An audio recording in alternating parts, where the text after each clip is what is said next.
नमस्कार प्यारे विद्यार्थियों।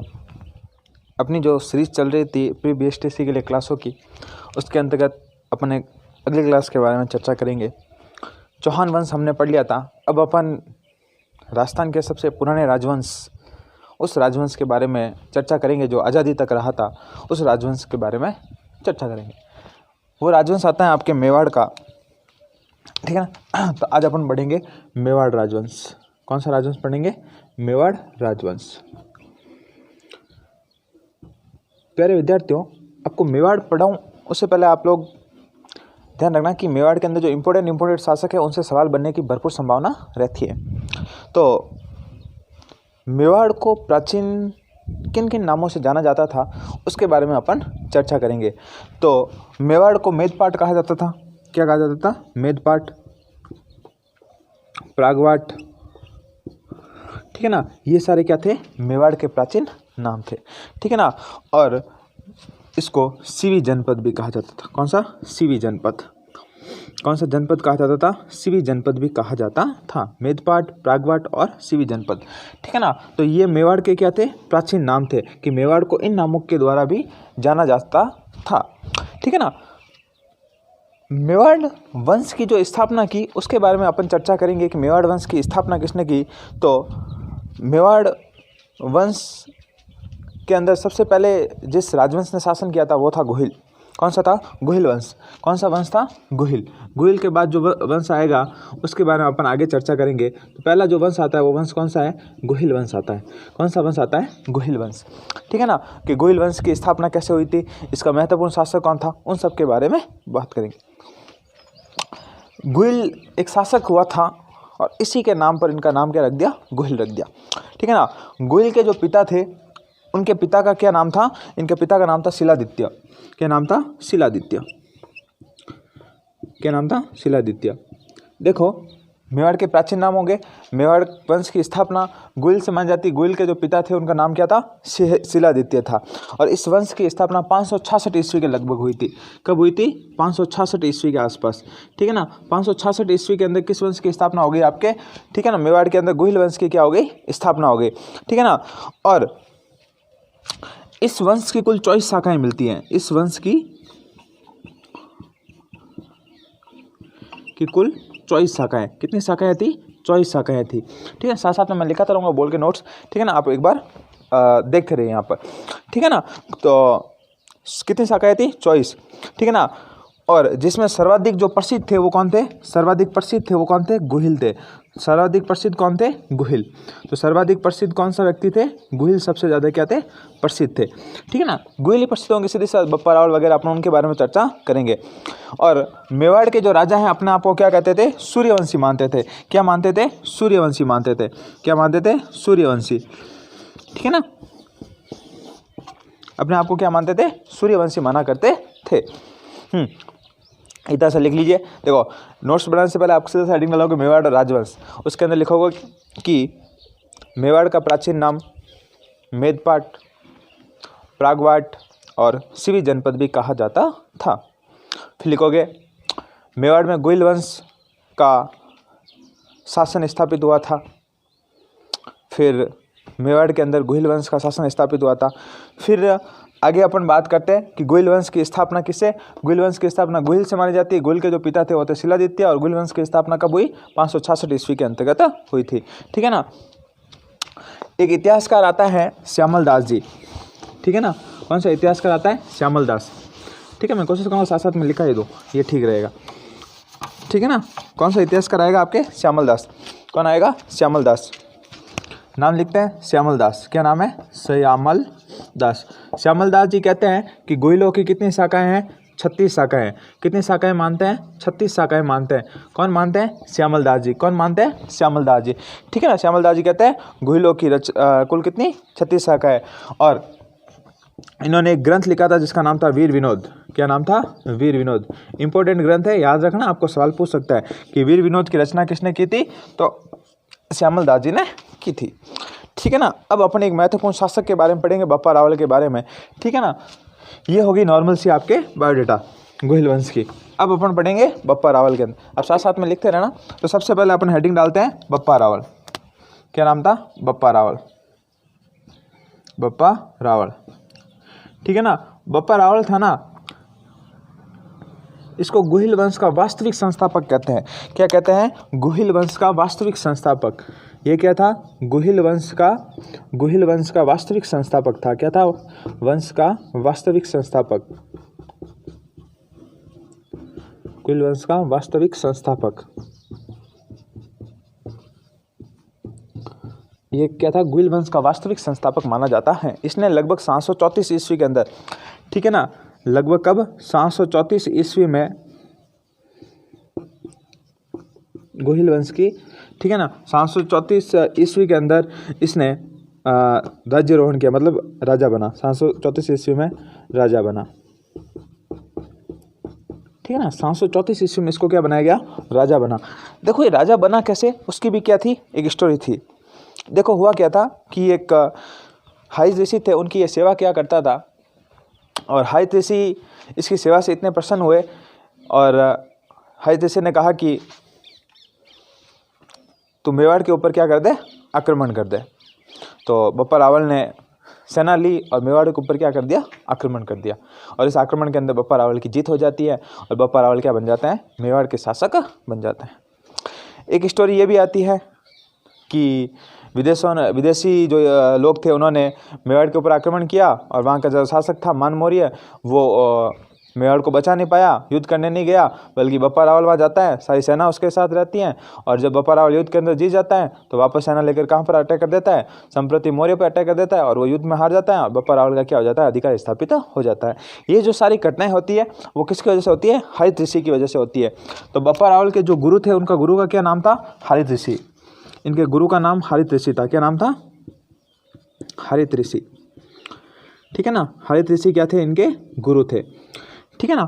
अब आगे अपन बात करेंगे कि इन्होंने मेवाड़ जीत लिया और किसको राजधानी बनाया? नागदा को क्या बनाया? राजधानी बनाया। नागदा को राजधानी बनाया। नागदा को क्या बनाया? राजधानी बनाया, ठीक है। और यहीं पर किसका? शिव का मंदिर बनाया, ठीक है, एकलिंग मंदिर। किसका मंदिर निर्माण करवाया?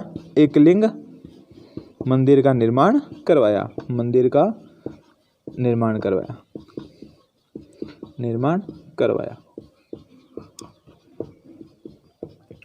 ठीक है ना। एकलिंग मंदिर का निर्माण किसने कराया? बप्पा रावल ने कराया। ये अभी रीट के अंदर आपके सवाल पूछा गया था, उसके अंदर आपके 18वीं शताब्दी दिया हुआ था, उसके अंदर बोनस मिलेगा, सीधी सी बात है, क्योंकि बप्पा रावल ने 734 ईस्वी के लगभग इस समय किसका निर्माण कराया था? एकलिंग मंदिर का निर्माण करवाया था। आगे देखो अपन चर्चा करते हैं। एकलिंग मंदिर का निर्माण कराया, और जो मेवाड़ के राजा थे, मेवाड़ के राजा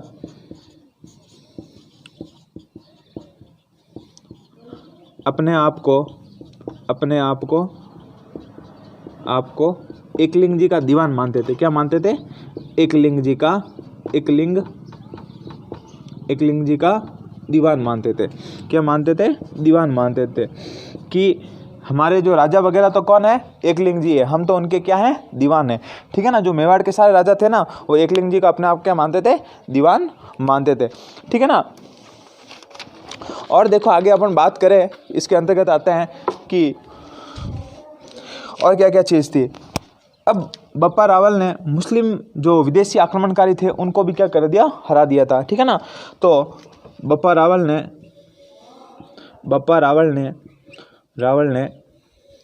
मुस्लिम सेना को हराया। किसको? मुस्लिम सेना को हराया। कौन सेना को हराया? मुस्लिम सेना को हराया। और संपूर्ण जो क्षेत्र था उनके ऊपर क्या कर दिया? अधिकार स्थापित कर दिया, ठीक है। मुसलमानों को हराया, वह गजनी तक चला गया। कहाँ तक चला गया? गजनी तक चला गया, ठीक है ना। गजनी तक चला गया, ठीक है। मोहम्मद गोरी वगैरह नहीं थे, वहाँ तक ये चला गया था, वहाँ पर अपना अधिकार स्थापित कर दिया था, ठीक है ना। और गजनी का जो शासक था उसका नाम था सलीम। इसने गजनी के शासक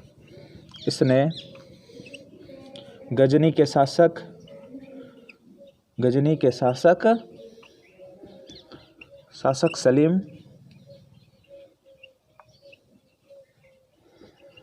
को हराया।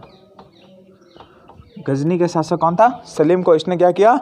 हरा दिया और अपने भांजे को वहाँ का राजा बना दिया। ठीक है ना, गजनी के शासक इसको सलीम को हराया और अपने भांजे को वहाँ का क्या बना दिया? इसने राजा बना दिया।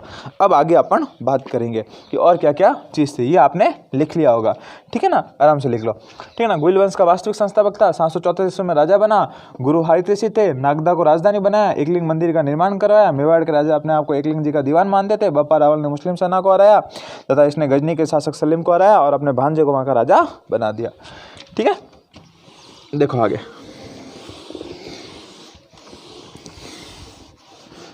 आगे अपन बात करें कि और क्या क्या विशेषता थी इसकी। एक इतिहासकार आते हैं सीवी वेद, क्या नाम था? सीवी वेद। सीवी वेद इसकी तुलना चार्ल्स मार्टिन से करते हैं। बप्पा रावल की तुलना किससे करते हैं? चार्ल्स मार्टिन से करते हैं। ठीक है ना, सीवी वेद के द्वारा बप्पा रावल की तुलना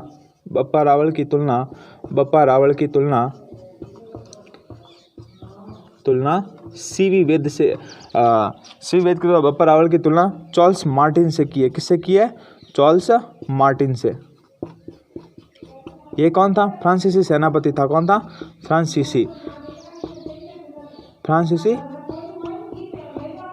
सेनापति। क्या था?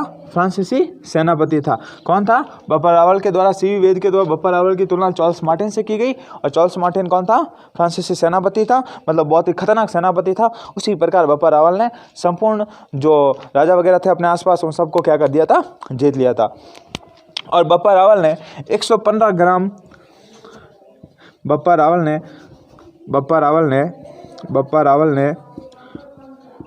ने 115 ग्रेन, ठीक है ना, कितने ग्रेन? 115 ग्रेन का सोने का सिक्का चलाया। ठीक है, कौन सा सिक्का चलाया? सोने का सिक्का चलाया। कितने ग्रेन का था? 115 ग्रेन का सिक्का था, उसने चलाया। किसने? बप्पा रावल ने। पहला शासक था जो सिक्का चलाना। ये भी सवाल पूछ सकता है कि गुहिल वंश का पहला शासक कौन सा था जिसने सोने के सिक्के चलाए थे? तो बप्पा रावल ने चलाए थे। कितने ग्रेन का था? 115 ग्रेन का सिक्का था। ठीक है ना, बप्पा रावल को कालभोज भी कहा जाता था। बप्पा रावल को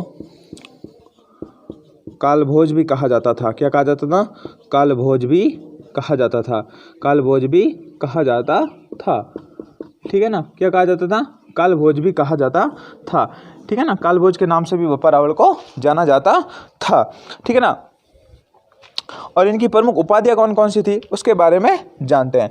तो बप्पा की प्रमुख उपाधियां, बप्पा रावल की प्रमुख उपाधियां, ठीक है ना, प्रमुख उपाधियां, बप्पा रावल की क्या थी? प्रमुख उपाधियां। इनको चकवे कहते थे। चकवे का मतलब चारों दिशाओं का विजेता। एक तो क्या कहा जाता था? चकवे। चकवे का मतलब जिसने चारों दिशाएं जीत लियो। ठीक है ना, एक तो उपाधि आपको बता दी, चार्ल्स मार्टिन कहा जाता था, इसको राजगुरु कहा जाता था। क्या कहा था? राजगुरु। और हिंदू सुल्तान, क्या कहा जाता? हिंदू सुल्तान भी इसको कहा जाता था। ठीक है ना, हिंदू सूरज। ठीक है ना, ये इनकी क्या थी? उपाधियां थी। ठीक है ना, तो ये आपका होता है बप्पा रावल कंप्लीट। ठीक है ना, इससे बार आपके सवाल बनने की संभावना बिल्कुल ही नहीं है। एक बार अपन वापस रिवीजन करें कि बप्पा रावल से रिवीजन स्टार्ट करते हैं कि बप्पा रावल ने 734 ईस्वी के अंदर गुहिल वंश की वास्तविक संस्थापक के रूप में राजा बने और इसने मान मौर्य को हराया और राजा बने और इनके हरित ऋषि के आशीर्वाद की वजह से इनको जो राजा वगैरह बनने का आशीर्वाद प्राप्त हुआ। और हरित ऋषि ने कहा था इनको कि जब तक जिंदा रहेंगे तब तक इनका राजवंश है जो शासन करेगा। बिल्कुल सही बात थी। आज़ादी के बाद भी इनके जो राजा वगैरह थे वो शासन अभी तक कर रहे हैं। ठीक है ना, और जो प्रमुख विशेषता हुई थी बप्पा रावल की यहाँ पर बता दी मैंने। ठीक है ना, आगे देखो अपन बात करते हैं एक दूसरा शासक और आता है अल्लट या आलू रावल के बारे में। ठीक है, ये लिख लिया होगा आपने। अब आगे अपन बात करेंगे इन्हीं के बाद एक जो महत्वपूर्ण शासक आता है जिनका नाम था अल्लट या आलू रावल। देखो क्या नाम है? अल्लट। क्या नाम है? अल्लट। ठीक है, इन अल्लट को ही क्या कहते हैं? आलू रावल भी कहते हैं। क्या कहते हैं? आलू रावल। ठीक है ना, अल्लट या आलू रावल। ठीक है ना, अल्लट या आलू रावल भी इनको कहते हैं। इन्होंने अपनी राजधानी बनाया, दूसरी को बनाया, इसने अपनी राजधानी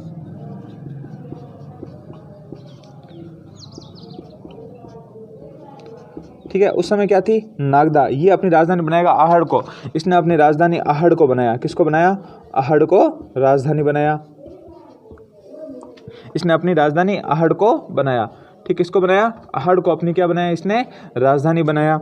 और देखो इसके अंदर बात करते हैं कि इसने हुण राजकुमारी हरिया देवी से विवाह किया, हरिया देवी से विवाह किया।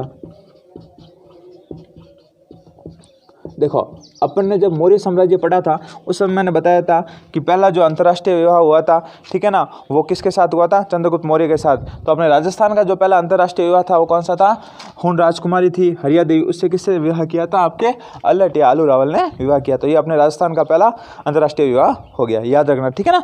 और इसने मेवाड़ के अंदर वराह मंदिर का निर्माण कराया। याद रखना, मैंने आपको बताया था चौहान वंश पढ़ाया तो वराह मंदिर का निर्माण वहाँ पर किसने करवाया था, ठीक है ना। इसने वराह मंदिर का निर्माण कराया, वराह मंदिर का निर्माण करवाया। कौन से मंदिर का निर्माण कराया, वराह मंदिर का निर्माण कराया। इसने ही मेवाड़ में नौकरशाही प्रथा को शुरुआत की। किसकी, नौकरशाही की शुरुआत की। किसकी शुरुआत की, नौकरशाही की। किसकी शुरुआत हुई इसके समय, नौकरशाही व्यवस्था की शुरुआत हुई।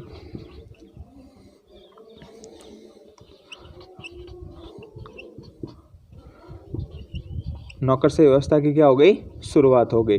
किसके समय हुई, अल्लट या आलू रावल के समय हुई थी।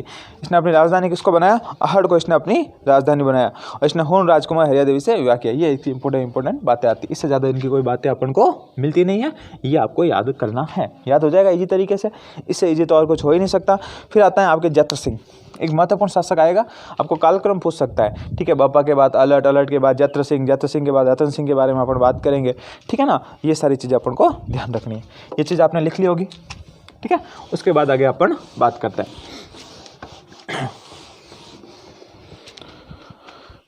फिर आता है आपका जत्र सिंह। कौन सा शासक आता है, जत्र सिंह।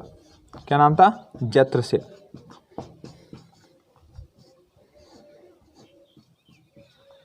ठीक है ना।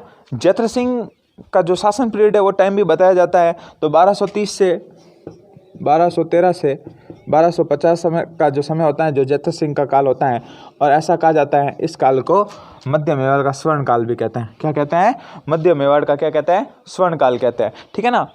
जत्र सिंह का समय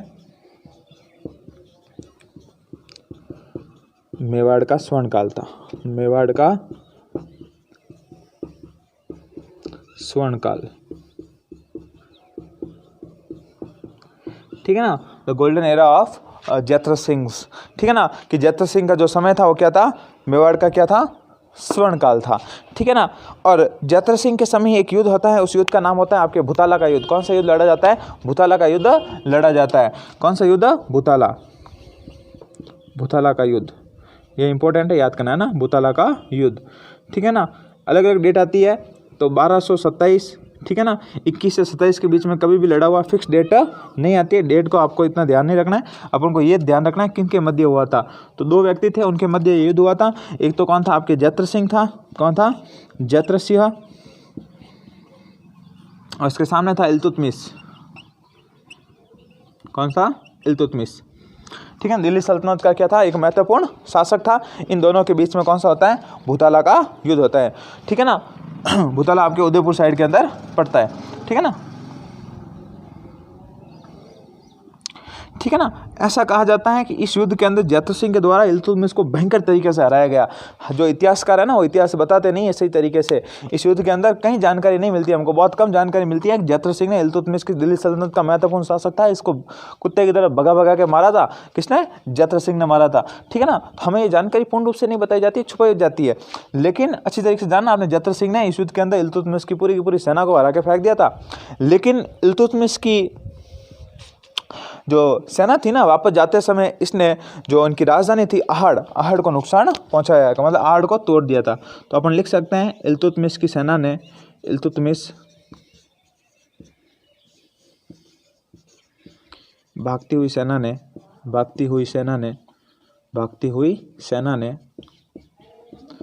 ने आहड़ को ध्वस्त कर दिया था।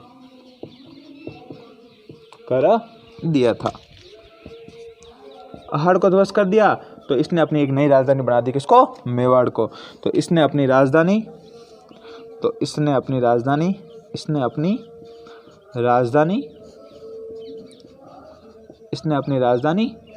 मेवाड़ को बना दिया था। आई बात समझ में? क्या हुआ? इल्तुतमिश की भागती हुई सेना ने आहड़ जो इनकी राजधानी थी उनको नष्ट कर दिया, तो इसने अपनी नई राजधानी किसको बना दिया? चित्तौड़ को नई राजधानी बना दिया। इस युद्ध की जो हमें जानकारी प्राप्त होती है ना, वो होती है हमें जयसिंह सूरी की पुस्तक आती है, जयसिंह सूरी की पुस्तक हमीर मदमर्दन,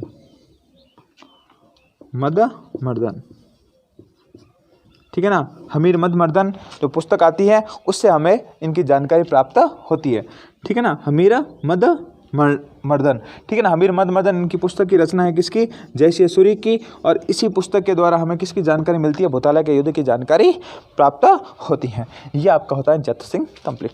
देखो सीधी सी बात है, जैत सिंह का समय मेवाड़ का स्वर्णकाल माना जाता है। भुताला का युद्ध हुआ था इसके समय 1227 के अंदर, भुताला उदयपुर के अंदर पड़ता है। इल्तुतमिश और जैत सिंह के बीच में युद्ध हुआ था, जिसके अंदर जैत सिंह ने भयंकर तरीके से किसको हराया? इल्तुतमिश को हराया, ठीक है ना। और उसके बाद इल्तुतमिश की जो भागती हुई सेना थी उसने आहड़ को नुकसान पहुंचाया, आहड़ का जो थी उसको पूर्ण रूप से नष्ट कर दिया। तो इसने अपनी नई राजधानी किसको बना दिया? मेवाड़ को बना दिया। और इतिहासकार कहते हैं कि इसका जो काल था वो स्वर्ण काल था। और जो ये युद्ध हुआ भुताला का, उसकी जानकारी हमें कहाँ से मिलती है? जयसिंह सूरी की जो पुस्तक है हमीर मदमर्दन, उससे हमें इसकी जानकारी प्राप्त होती है।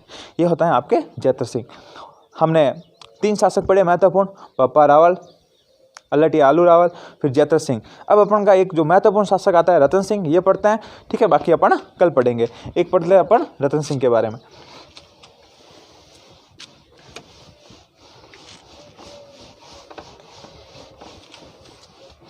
ठीक है। अब आता है एक महत्वपूर्ण शासक रतन सिंह।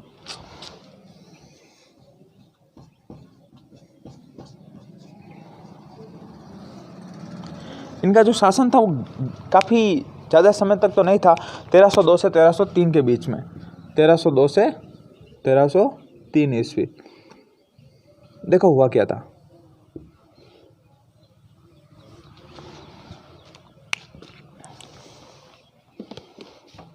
कि जो रतन सिंह था ना, रतन सिंह श्रीलंका गया था, सिंहल द्वीप, और वहाँ का जो राजा था गंधर्व सेन, उनकी पुत्री थी पद्मनी, उसको बहुत ज़्यादा रतन सिंह को बहुत ज़्यादा क्या आ गई थी? पसंद आ गई। तो रतन सिंह ने उनसे कहा कि मैं शादी करूँगा आपकी पुत्री से। तो गंधर्व सेन ने कहा बिल्कुल आप कीजिए, आपको कोई मना थोड़ी है किसी चीज़ का, ठीक है ना। तो उन्होंने क्या कर ली? उनसे शादी कर ली। शादी करके वापस लौटे मेवाड़ के अंदर अच्छा स्वागत हुआ उनका। लेकिन जो उनका गुरु था राघव चेतन, वो भी किसको? पद्मनी को पाना चाहता था, ठीक है ना। जादू वगैरह करके जादू वगैरह टोटका जो भी होता है उससे उनको क्या करना चाहता था? हासिल करना चाहता था, क्योंकि इतनी खूबसूरत मानी जाती थी पद्मनी, बहुत ज़्यादा ही क्या थी? खूबसूरत थी।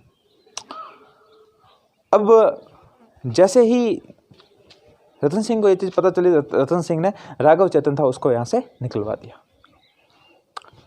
अब जैसे ही उसको यहाँ से निकलवाया तो राघव चेतन चला गया अलाउद्दीन खिलजी के पास, और अलाउद्दीन खिलजी से जाके बोला कि काहे का शहंशाह है तू? तुझे पता है कि दुनिया की सबसे खूबसूरत औरत है वो रतन सिंह के पास है, यदि तो शहंशाह है तो तेरे पास होनी चाहिए। अलाउद्दीन खिलजी ने कहा अच्छा यार इतनी खूबसूरत है। राघव चेतन ने कहा अरे यार पूछो ही मत, कि यदि झूठ निकल गया तेरी फुटबॉल बना दूंगा मैं। कह रहे आप टेंशन नहीं मत लो, एक बार जाके तो आओ। अलाउद्दीन खिलजी ने कहा अच्छा इतनी खूबसूरत चीज़ तो अपने पास होनी चाहिए। अलाउद्दीन खिलजी अपनी सेना लेकर कहाँ चला गया? मेवाड़ चला गया, और मेवाड़ के ऊपर आक्रमण करने की तैयारियां शुरू कर दी। मूवी देखी होगी आपने पद्मनी वाली। उसके अंदर बताते हैं कि अलाउद्दीन खिलजी ये कहता है रतन सिंह से कि मैं सिर्फ एक बार आपकी जो पत्नी है उनको देखना चाहता हूँ, फिर मैं वापस चला जाऊँगा। तो रतन सिंह उसके लिए मना कर देता है, लेकिन पद्मनी उनको समझाती है एक बार देखने में से क्या है, प्रजा वगैरह है वो भी बच जाएगी, युद्ध बच जाएगा, शांति हो जाएगी। रतन सिंह मान जाता है। रतन सिंह फिर शर्त रखता है कि सिर्फ पानी के अंदर आपको दिखाई देगी, ठीक है ना, ऊपर से, ठीक है ना। तो ऐसा कहा जाता है कि अलाउद्दीन खिलजी ने जैसे ही ऐसा देखा तो देखते ही रह गया, वापस आया और सेना से कहा रतन सिंह भी वापस उसको छोड़ने जाता है। होता क्या है कि वो रतन सिंह को अपने साथ बंदी बनाकर लेके चला जाता है। कहाँ पर? दिल्ली। अब वो कहता है आपके पद्मनी के पास लेटर भेजा था, कहता है कि यदि रतन सिंह को जिंदा चाहती हो तो तुम्हें वहाँ पर आना होगा। तो वापस पद्मनी लेटर लिखती हैं कि हम लोग आएंगे तो मेरे साथ मेरी 1000 दासियाँ आएगी और मैं खुद वहाँ पर आ जाऊँगी, लेकिन साथ साथ में मुझे राघव चेतन का जो सिर चाहिए। अलाउद्दीन खिलजी का बिल्कुल काट के दे दिया जाएंगे। तो राघव चेतन का जो सिर वगैरह काट कर वहाँ पद्मनी के पास भेजा जाता है। लेकिन पद्मनी क्या करती है ना कि जो सेना वगैरह आती है उसके तहत वो उनके साथ सैनिक वगैरह लेकर जाती हैं, ठीक है ना। पद्मनी के जो चाचा और भाई होते हैं गोरा और बादल, वो भी उनके साथ होते हैं। ऐसा कहा जाता है कि वहाँ जाते हैं और रतन सिंह को छुड़वा देते हैं, वापस आ जाते हैं। अलाउद्दीन खिलजी के द्वारा वापस चित्तौड़ पर आक्रमण किया जाता है और 1303 के अंदर चित्तौड़ के अंदर क्या होता है? साका होता है। गोरा और बादल वीर गति को प्राप्त होता है, भयंकर तरीके से युद्ध लड़ते हैं और वीर गति को प्राप्त हो जाते हैं। और रानी पद्मनी के द्वारा अपनी 15,000 महिलाओं के साथ क्या किया जाता है? जौहर किया जाता है। यह आपके मेवाड़ का पहला जौहर कहलाता है। देखिए, एक रानी थी, वो चाहती तो अलाउद्दीन खिलजी के पास जा सकती थी कि उनको बचना होता तो, लेकिन अपना स्वाभिमान सबसे बड़ी चीज़ होती है और अपने स्वाभिमान के लिए उसने आग में झुकना, आग में कूदना मंजूर हो गया और जौहर कर लिया। तो ऐसे इतिहास के अंदर, अपने राजस्थान के इतिहास के अंदर ऐसी बहुत सारी कहानियाँ, अनगिनत कहानियाँ पढ़ी है, बहुत सारी कहानियाँ मिलती हैं, ठीक है ना। आगे अपन बात करते हैं रतन सिंह के बारे में। देखो, 1302 से 1303 ईस्वी के अंदर रतन सिंह ने शासन किया था। इसने क्या किया, और ऐसा कहा जाता है कि इसका एक छोटा भाई था कुंभकर्ण। क्या नाम था? कुंभकर्ण छोटा भाई। कहाँ चला गया? नेपाल चला गया। कहाँ चला गया? नेपाल चला गया, ठीक है, नेपाल चला गया था, ठीक है। कहाँ चला गया? नेपाल चला गया, ठीक है। उसने कहा कि देखो भाई यार, अपना बड़ा भाई बैठा है यहाँ पर, तब तक अपनी बारी तो आएगी नहीं, इसलिए काम करते हैं अपन तो यहाँ से राजपाट छोड़ के कहाँ चले जाते हैं? नेपाल चले जाते हैं। 1303 ईस्वी का जो समय था, अलाउद्दीन खिलजी के द्वारा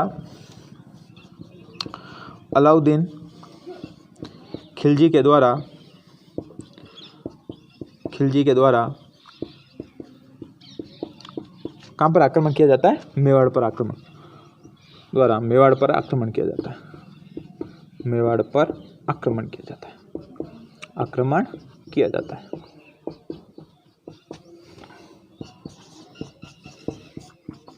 जिसमें किसकी जीत होती है? अलाउद्दीन खिलजी की क्या होती है? अलाउद्दीन खिलजी की विजय होती है।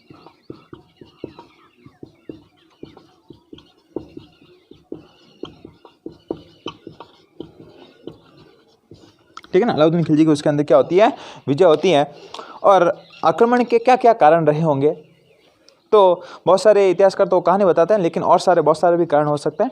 आप लोग सुनना कि अलाउद्दीन खिलजी की साम्राज्यवादी नीति। अलाउद्दीन खिलजी चाहता था कि मैं संपूर्ण भारत के ऊपर क्या कर दूं? अधिकार स्थापित कर लूं। इसकी वजह से भी उसने चित्तौड़ को जितना महत्वपूर्ण समझा। चित्तौड़ का सामरिक व व्यापारिक महत्व भी था। ऐसा कहा जाता है कि मालवा जाने का मार्ग चित्तौड़ होकर जाता था, इसलिए उसको जितना ज़रूरी था। और सुल्तान की प्रतिष्ठा का प्रश्न भी था। ऐसा कहा जाता है कि अलाउद्दीन खिलजी को किसी ने आके कह दिया था कि चित्तौड़ को जितना इम्पॉसिबल है, तो अलाउद्दीन खिलजी ने कहा ऐसे कैसे इम्पॉसिबल, हम जीत के बताएंगे, और उसने जीत लिया था। चित्तौड़ का बढ़ता हुआ प्रभाव, चित्तौड़ लगातार अपनी अलग अलग ऊंचाइयों के ऊपर चढ़ रहा था, इसकी वजह से भी उसको जितना जरूरी हो गया था। और रानी पद्मिनी की सुंदरता, ये महत्वपूर्ण कारक माने जाते हैं। रानी पद्मिनी को पाना चाहता था, इसके लिए भी क्या हो गया, उसने आपके मेवाड़ के ऊपर क्या कर दिया? आक्रमण कर दिया था। ठीक है ना। आगे देखो, आगे बात करेंगे अपन पद्मिनी के बारे में। ठीक है ना। आक्रमण इसके अंदर इसकी विजय हो जाती है और पद्मिनी के द्वारा क्या किया जाता है? जौहर किया जाता है। और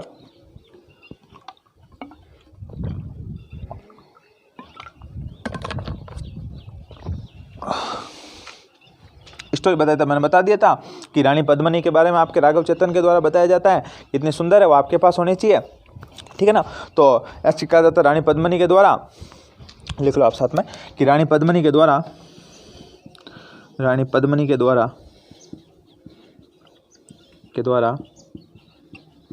1600 रानियों के साथ 1600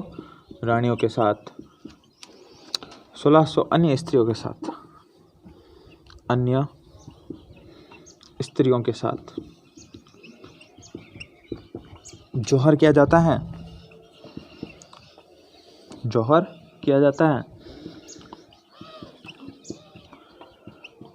वह रतन सिंह के द्वारा केसरिया किया जाता है, रतन सिंह द्वारा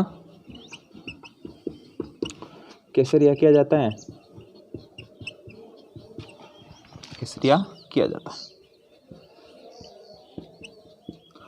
और रानी पद्मिनी के चाचा व भाई होते हैं जिनका नाम होता है गोरा व बादल, वो भी वीर गति को प्राप्त होते हैं।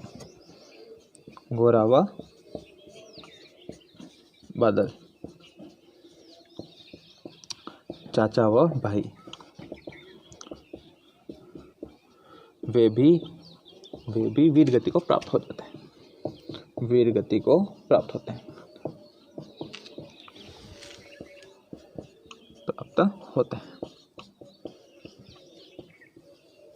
ठीक है ना। इस प्रकार के अलाउद्दीन खिलजी के द्वारा चित्तौड़ के ऊपर क्या होता है, अपना अधिकार स्थापित हो जाता है। जब शाखा और जब दोनों साथ में होते हैं उसको क्या कहा जाता है आपके, ठीक है ना। जौहर और केसरिया जब दोनों साथ में होते हैं उससे क्या कहा जाता है, शाखा कहा जाता है। क्या कहा जाता है, जैसे यहाँ पर मैंने बताया जौहर और केसरिया ये दोनों जब साथ में होते हैं उसको क्या कहते हैं, शाखा कहते हैं। क्या कहते हैं, शाखा, ठीक है ना। आई बात समझ में, ठीक है ना। और देखिए इसके बाद कि अलाउद्दीन खिलजी के द्वारा चित्तौड़ को जीत लिया जाता है, चित्तौड़ को अलग अलग नामों से लिखा जाता है, उनके बारे में यहाँ पर चर्चा करेंगे। ये आपने उतार लिया होगा, उसके बाद देखो आगे,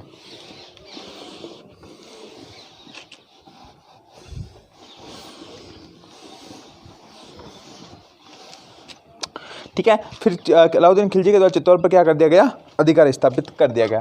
लिखते हैं कि अलाउद्दीन द्वारा, मैं एक लिख रहा हूँ अलाउद्दीन को, ठीक है ना, एक द्वारा चित्तौड़ पर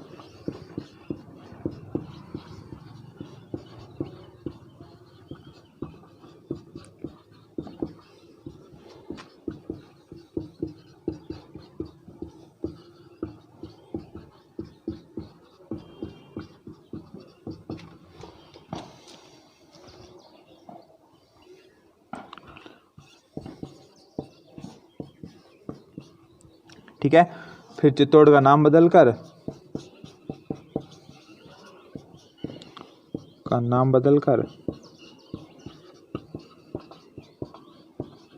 खिजराबाद कर दिया। क्या कर दिया, खिजराबाद कर दिया। वह अपने पुत्र खिजर खां को सौंप दिया,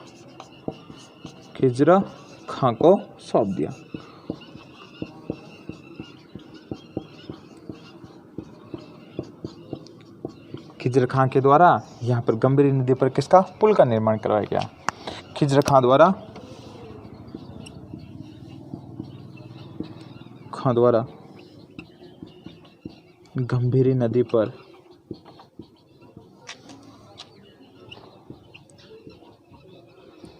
एक पुल का निर्माण करवाया गया,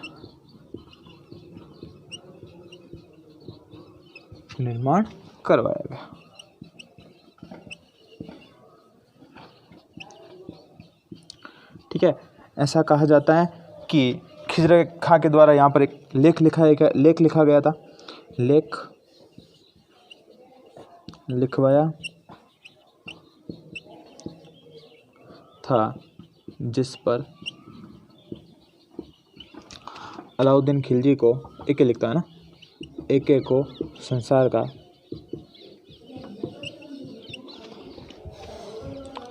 रक्षक बताया।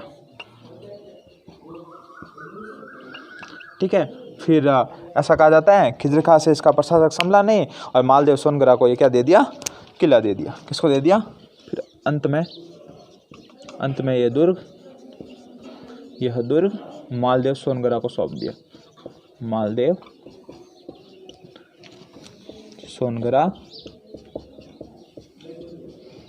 को सौंप दिया था। ठीक है ना। अंत में जो मेवाड़ का दुख था किसको दे दिया, मालदेव सोनगरा को सौंप दिया। और मालदेव सोनगरा था, इसे ही क्या कहा जाता है, मुछला मालदेव भी कहा जाता है। मालदेव सोनगरा को किस नाम से जाता है, मुछला मालदेव, मुछला मालदेव। ठीक है ना। इस प्रकार से आपके क्या होता है, रतन सिंह भी कंप्लीट होता है।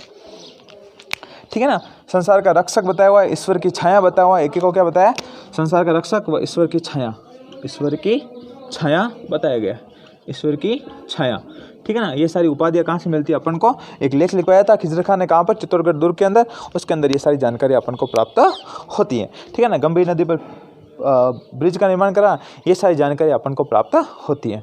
ठीक है ना। उसके बाद एक जो ग्रंथ आता है उसके बारे में भी अपन थोड़ी सी चर्चा कर लेते हैं, साथ साथ में भी बता देता हूँ वरना पीछे रह जाएगा। ठीक है ना। आप लोगों ने ये लिख लिया होगा अच्छे तरीके से।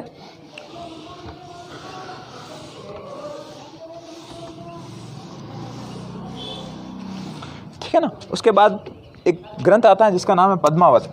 ठीक है ना। क्या ग्रंथ का नाम है, पद्मावत। पद्मावत की रचना किसने की थी, मलिक मोहम्मद जायसी ने। किसने की थी, मलिक मोहम्मद जायसी ने, मलिक मोहम्मद जायसी। ठीक है ना। मलिक मोहम्मद जायसी ने किसकी रचना की थी, पद्मावत की रचना की थी 1540 ईस्वी के अंदर। ये किसके दरबार में था, तो शेरशाह सूरी के समय। किसके समय, शेरशाह सूरी के समय, शेरशाह सूरी के समय इसने क्या की थी, इसकी रचना की थी। कौन सा ग्रंथ, पद्मावत की रचना की थी।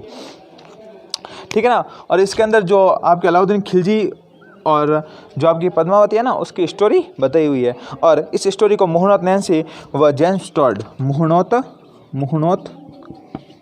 नैन्सी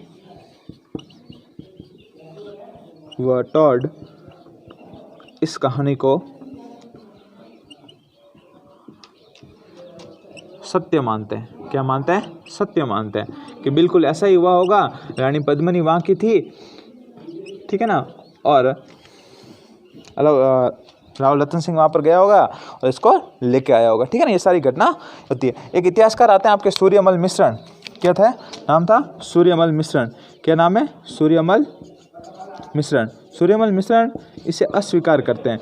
सूर्यमल मिश्रण इसे अस्वीकार करते हैं, अस्वीकार करते हैं, अस्वीकार करते हैं। ठीक है ना। फिर एक और ग्रंथ आता है उसके बारे में मैं आपको बता देता हूँ, ये आप लिख लीजिए। उस ग्रंथ का नाम है खजाइन उल फतह। ठीक है ना। अमीर खुसरो ने लिखी थी। ठीक है ना। उसके बारे में आपको बता देता हूँ। देखो एक और ग्रंथ आता है जिसका नाम है खजाइन उल फतह। ठीक है ना। अच्छा सवाल बन सकता है आपके। उसका नाम था खजाइन उल फतह, खजाइन उल फतह। ठीक है ना। इसके अंतर्गत इसको तारीख ए अलाई भी कहते हैं। इसको क्या कहते हैं, तारीख ए अलाई भी कहते हैं, तारीख ए अलाई भी कहा जाता है इसको। ठीक है ना। और देखो इसके अंतर्गत क्या जानकारी मिलती है, क्या कहता है, अमीर खुसरो। रचना किसने की, अमीर खुसरो ने। किसने की, अमीर खुसरो ने। ठीक है ना। अमीर खुसरो कहता है कि इसके अंदर अलग अलग प्रकार की जानकारी देता है। इस पुस्तक में अलाउद्दीन खिलजी के आक्रमण की जानकारी मिलती है। इसके अंदर हमें किसकी जानकारी मिलती है, अलाउद्दीन द्वारा